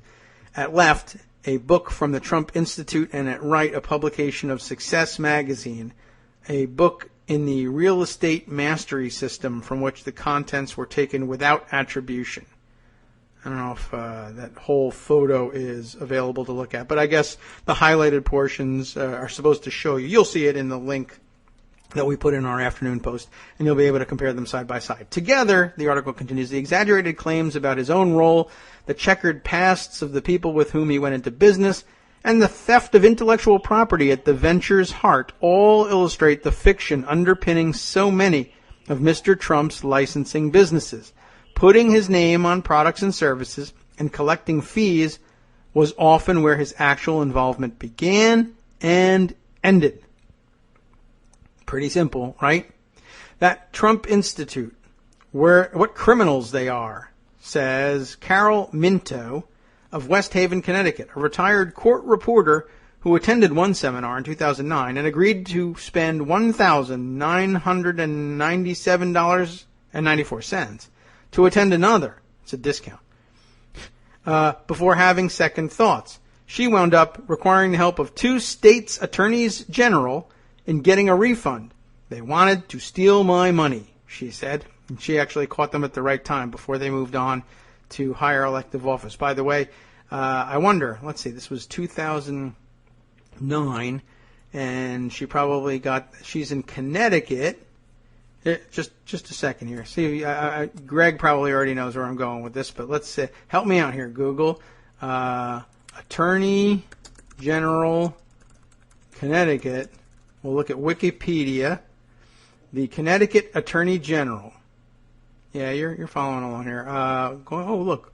The first one was Charles Phelps of Vernon, a Republican, in 1899. But I'm thinking more about 2009.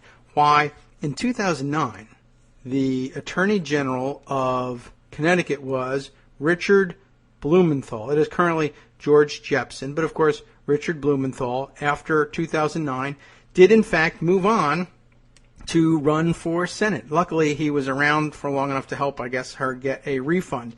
But just as another example of things like, Richard Blumenthal wasn't going to make a career of it sticking around in the Attorney General's office in Connecticut, busting the living crap out of Donald Trump and or these people running the seminars. There was bigger and better things to go on and do.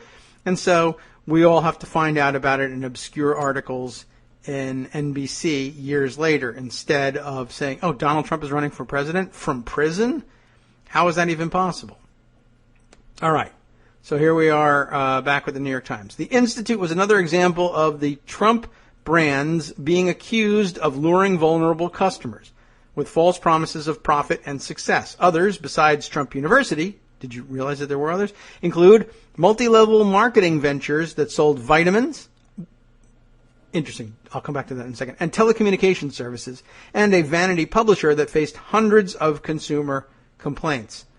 Okay, so the multi-level marketing venture would be the one that Wolfram was talking about and that I mentioned up at the top of the show. And secondly, I wanted to just comment on vitamins. Just so happens, vitamins, alternative health, supplements, and financial advice newsletters, 2 very lucrative direct mail sales and newsletter sales market niches, both of which my wife works in. She doesn't write alternative health newsletters. She works for a company that got its start under the direction of an ultra-conservative CEO who founded the company. It was just interesting that he landed on those 2 things, too. I mean, kind of a rags to riches thing. Guy started it in his garage and grew it into a major company. And he was very nice. He's the nicest ultra-conservative I ever met, and a very unusual one in that he did take extraordinarily good care of his employees and had a very generous system of benefits, and he treated the business and all the people in it like a family, and then eventually sold the business to retire, as many people often will, and everything goes downhill from there.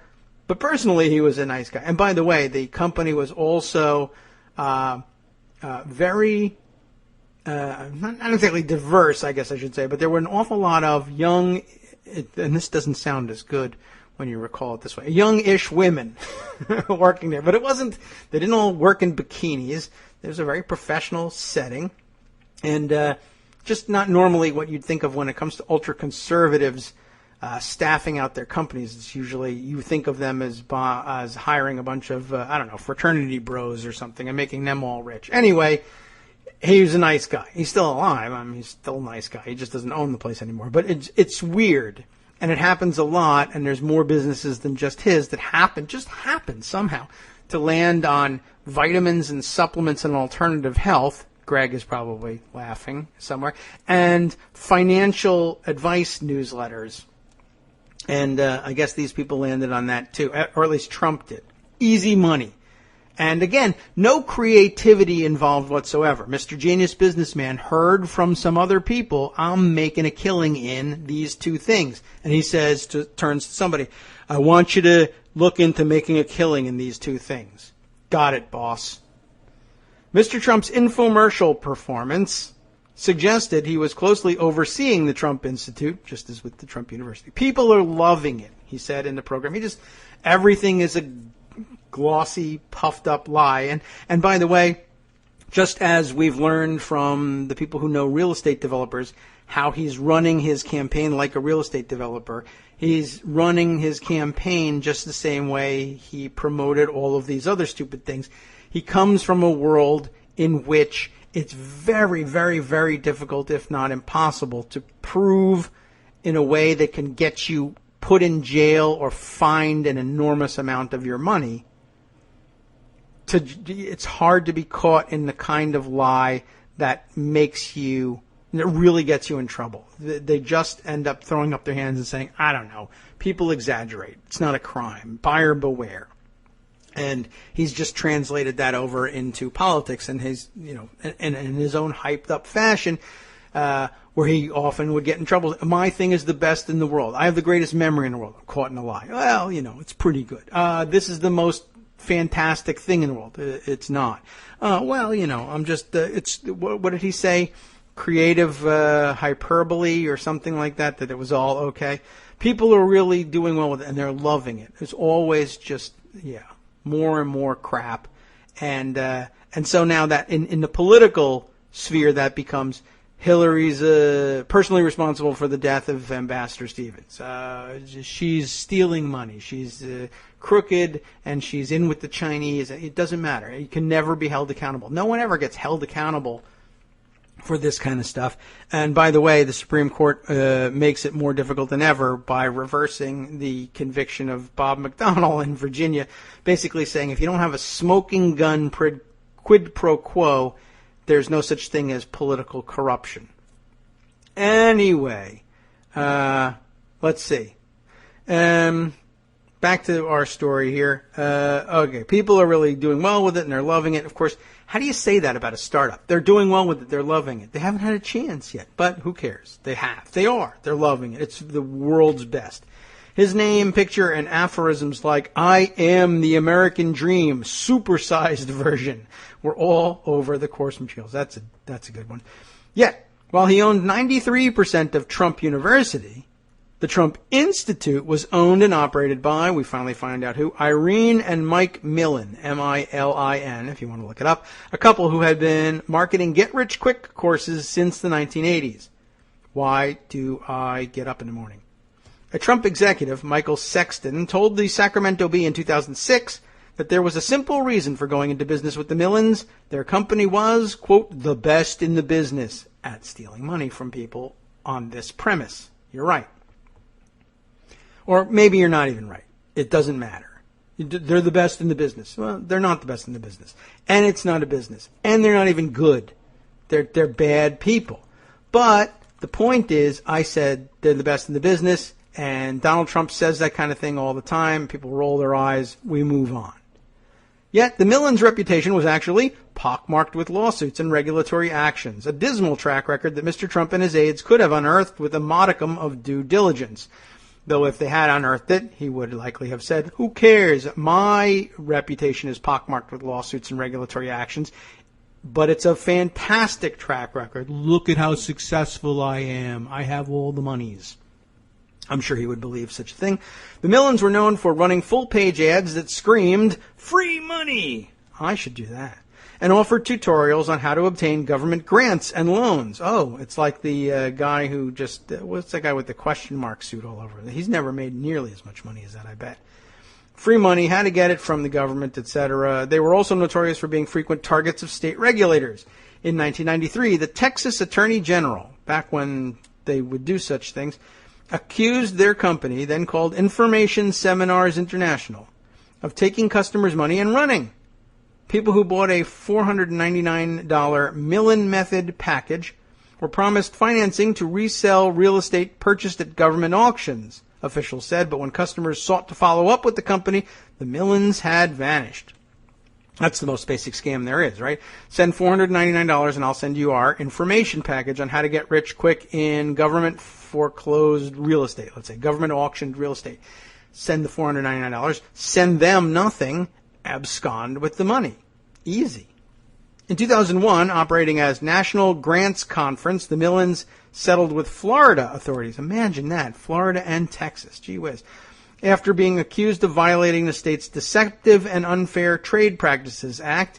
And in 2006, the Vermont Attorney General sued the Millens for consumer fraud, ultimately fining them $65,000 and allowing customers to seek, did they get it? I don't know, more than $325,000 in refunds. Of course, I already spent all the money, but you can go seek it. The regulatory woes continued after the Millens rebranded their seminar business with the name of the country's best-known real estate developer. In 2007, 33 state attorneys general signed a letter to the Federal Trade Commission accusing the Millens of deceptive trade practices. A year later, their company sought bankruptcy protection, owing $2.1 million to creditors. The venture continued for a few years. 2007, 33 state attorneys general.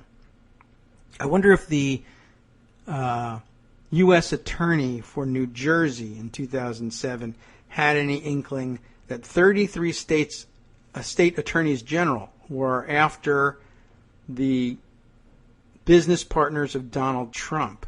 That would, of course, have been Chris Christie, but who knows whether he was aware of anything. Alan Garton, Mr. Trump's in-house counsel, his name has come up before, said that executives were unaware of the Millens' history when their business relationship began. That's hard to believe. But that he could not recall when they became aware of the couple's run-ins with regulators.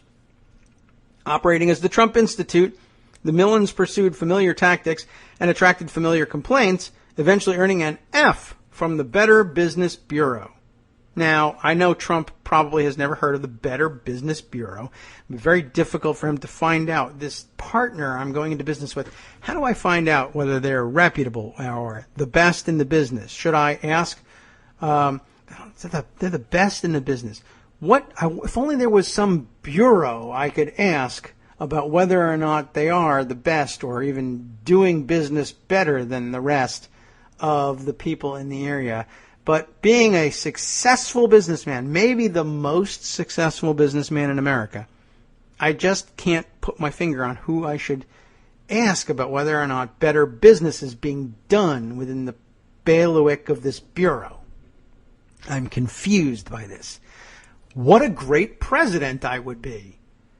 Can't even do due diligence on his own business, but God damn it if I can't handle the business of, well, the entire world. Basically, a moron. Willful moron. That's the big problem. Anyway, seminar attendees who later sought assistance from supposed experts over a Trump Institute toll-free phone line complained of being told to ignore what they had been taught in the seminars because it was outdated or useless advice. I wonder why you even do that. The advisors refused to listen to us when we referred to the methods taught in the seminars. Fred and Sophia Bessel, a retired couple from New York, wrote in 2009 seeking a refund in a letter that wound up with the Florida Attorney General's office. I don't know. I'm not really sure what the motivation of that was. But anyway, unbeknownst to customers at the time, though, even the printed materials handed out to seminar attendees were based on a lie. Well, good. You should ignore those, I guess. The Trump Institute copyrighted its publication. Ooh, that's something. Copyrighted its publication, each page emblazoned with Billionaire's Roadmap to Success, and distributed the materials to those who attended the seminars. Copyrighted plagiarized material. That's something, right? I would think that's an issue. Yet, much of the handbook's contents were lifted without attribution from an obscure how-to guide published by Success Magazine, which is obscure in itself, in 1995 called Real Estate Mastery System. You might wonder, how does Success Magazine not become a success? But never mind that. At least 20 pages of the Trump Institute's book, 20 pages, were copied entirely or in large part from Real Estate Mastery System. Even some of its hypothetical scenarios. Seller A is asking $80,000 for a single-family residence were repeated verbatim. Now, even in 1995, well, I guess that was probably the key to it. That's how you discovered it. How do you discover an obscure how-to guide being plagiarized?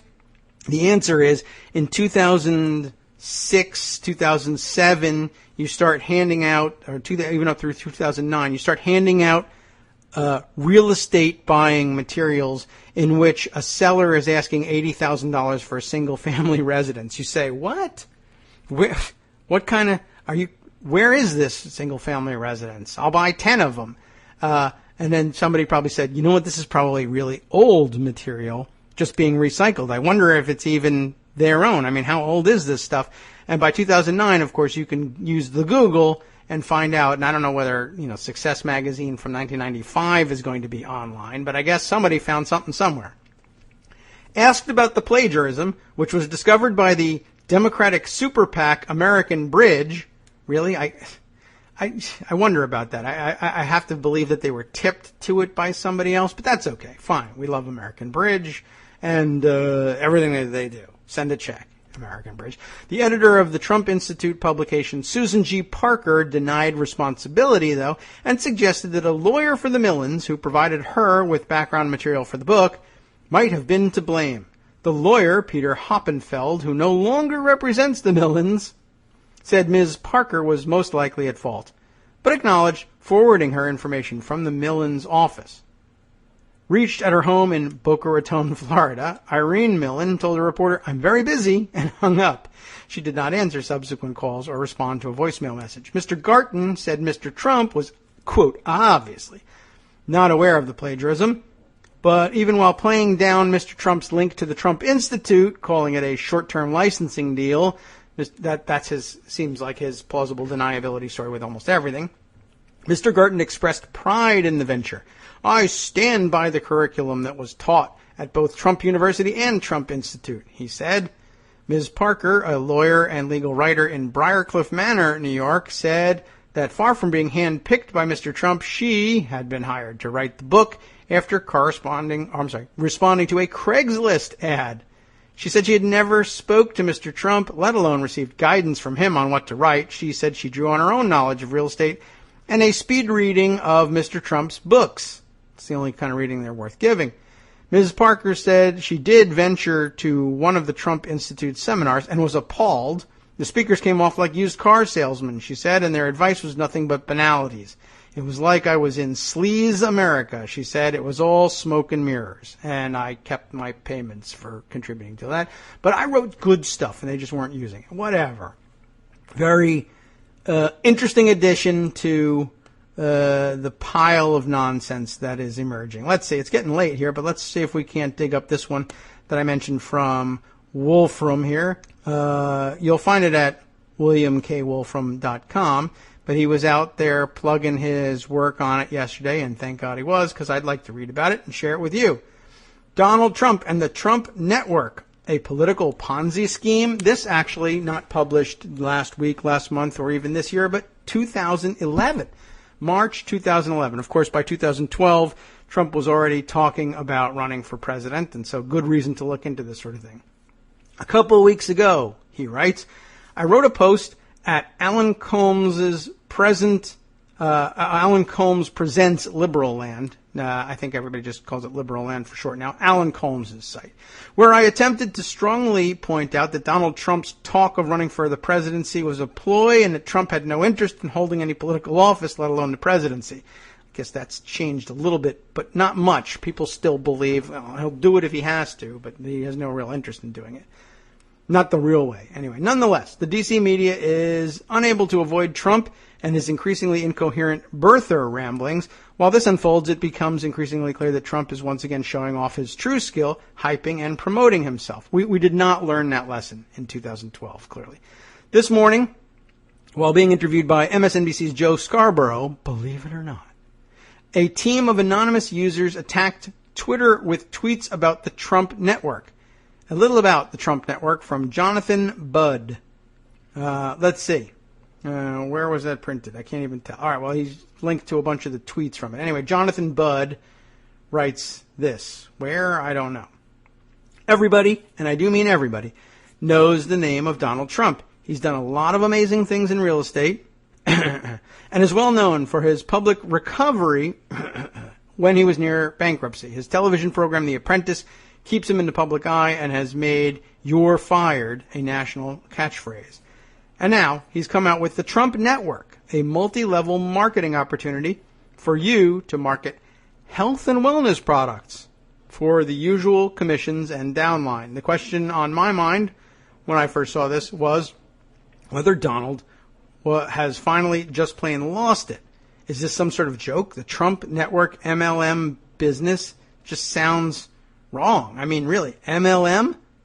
Donald Trump, the very embodiment of big business, lending his name to a system like this. The entire MLM business is built around a grassroots effort, a small business opportunity, not something you'd expect Donald Trump to get behind. Mind you, promoting the Trump Network is just one of the benefits Trump is receiving from the media attention being poured upon him by the national media. But much like the Trump Network itself, Donald Trump's recent foray into politics is smelling a bit like a pyramid and Ponzi scheme. Not that I'm accusing Trump of running a giant scam, mind you. I'm just brave enough to ask the question. I think Trump himself can respect that. Some updates that were printed then. A search of Trump Network on Google's blog search returns 44,900 hits, including countless mentions in the past 24 hours alone. Maybe someone should ask him about this. And update number 2, here's Trump talking about the Trump Network. Let's take a look at that one. Oh, it's a YouTube. Oh, and what do you know? The YouTube account associated with this video has been terminated due to multiple third-party notifications of copyright infringement. That's interesting enough in itself. Did the Trump organization sue the critics of the Trump Network for copyright infringement, I guess by talking too much about their brand in their YouTube videos, and succeed in getting YouTube to remove the videos because they talked too much about the Trump Network? Meanwhile, at the same time, the Trump Institute was very obviously and very purposefully perpetrating copyright infringement of its own, stealing copyrighted materials and attempting and actually succeeding somehow in getting a copyright on plagiarized materials itself. And yet, somehow, nobody was able to make them pay big time for any of that. Ironic. Anyway, I guess we'll have to learn more about the Trump Network elsewhere and see what we can find out about it in the future. I bring it up because Wolfram made it sound like that was going to be the next thing to break. So I'll put it on your radar. And keep an eye out, and if anybody sees anything, please do share it with me so that I can add it to our pile of things that Trump is doing wrong and terribly. All right, let's see. The other thing I need to bring us up to date on, despite, in addition to Trump Baja, but maybe we can wait until the Florida story breaks and do them both at once, we'll add the latest from David Farenthold at the Washington Post on Trump and his charitable giving before wrapping up for the day. Trump promised millions to charity.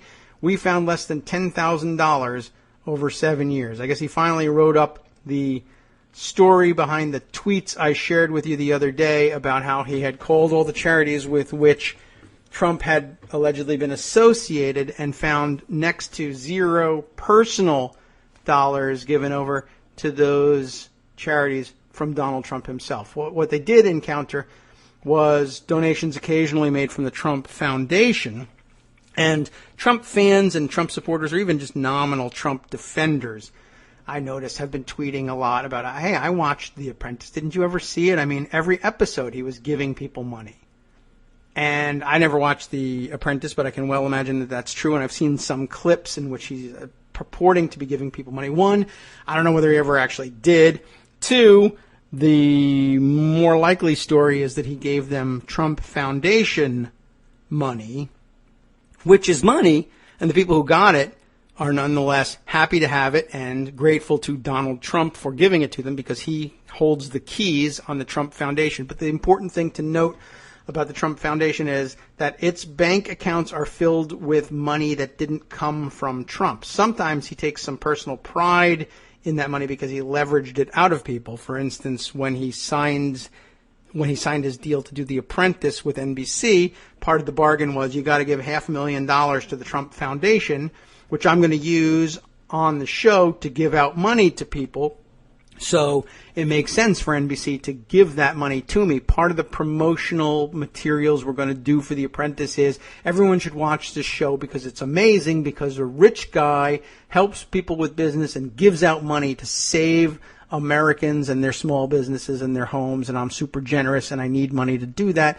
The $500,000 you put into the Trump Foundation will help us do that. We're going to have video snippets of this stuff we're going to be able to use to promote the show. It's you scratching my back, and I'm scratching yours with your own money, but it works. Let's do it. But he often would leverage money out of other people, and every time he would say, let's do something for charity, he would direct people to give that money to the Trump Foundation, and he would give it out.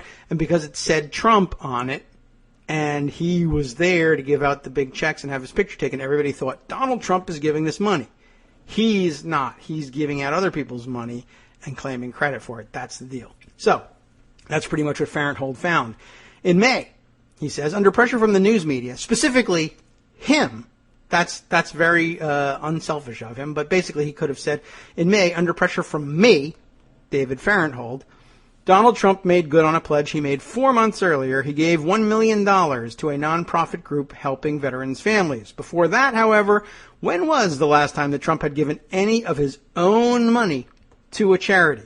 By the way, when was the last time he even gave his own money to his own charity, the Trump Foundation?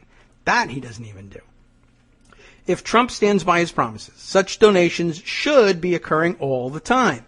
In the 15 years prior to the veterans donation, Trump promised to donate earnings from a wide variety of his money-making enterprises.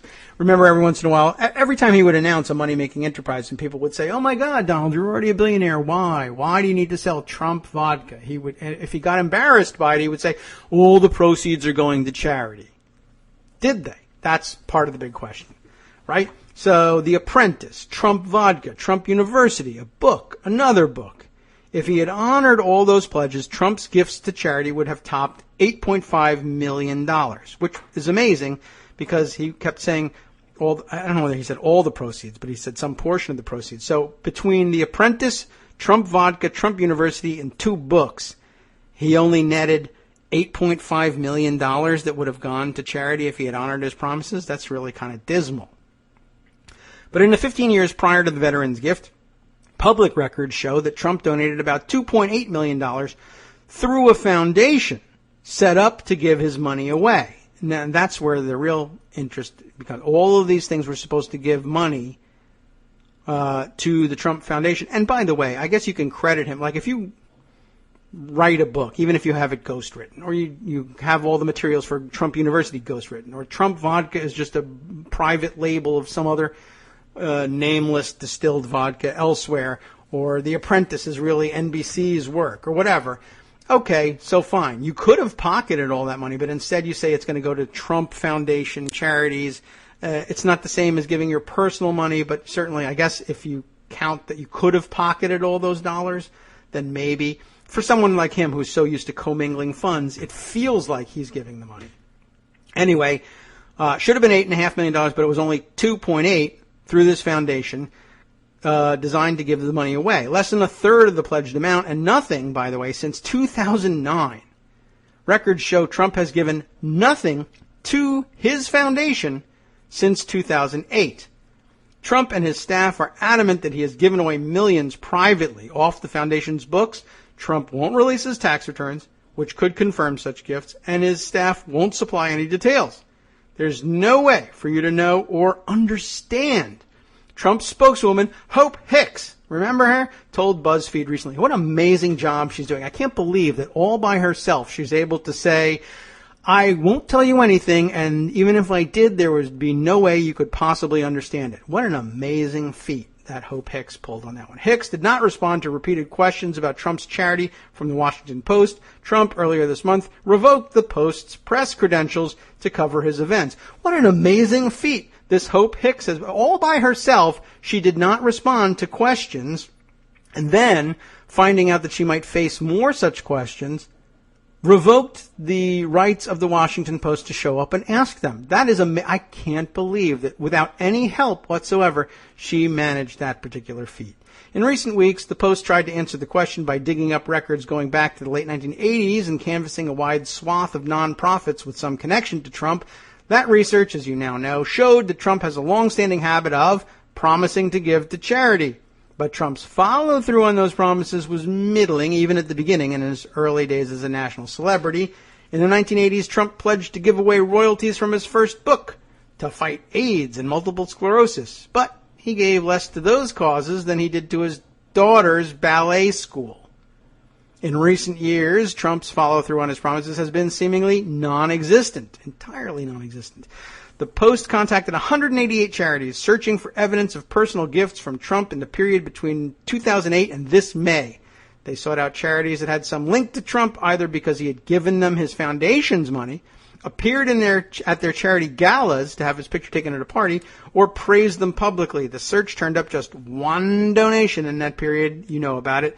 2009 gift between $5,000 and $10,000 to the Police Athletic League of New York City. And that is it. So you can read the rest of the piece here that gives you the details. Maybe we'll go back to it tomorrow and make it another Trump day and wind things up. But it is time to hand the microphones over to the guys from the after show who will treat all the rest of the news the way it should have been treated for the past 2 hours or so. It's Thursday, and of course that means it's thank God it's Giovedì, and that gives me a chance to speak a little bit of Italian.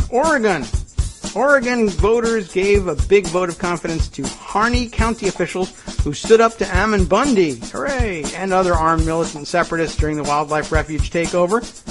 And in one of the final opinions released on the last day of the Supreme Court term, Samuel Alito made a bizarre and offensive attack on atheists. Oh, count on them to bring that one up. Good, excellent. And scientists declare a global climate emergency as the jet stream crosses the equator. Oh my, ooh.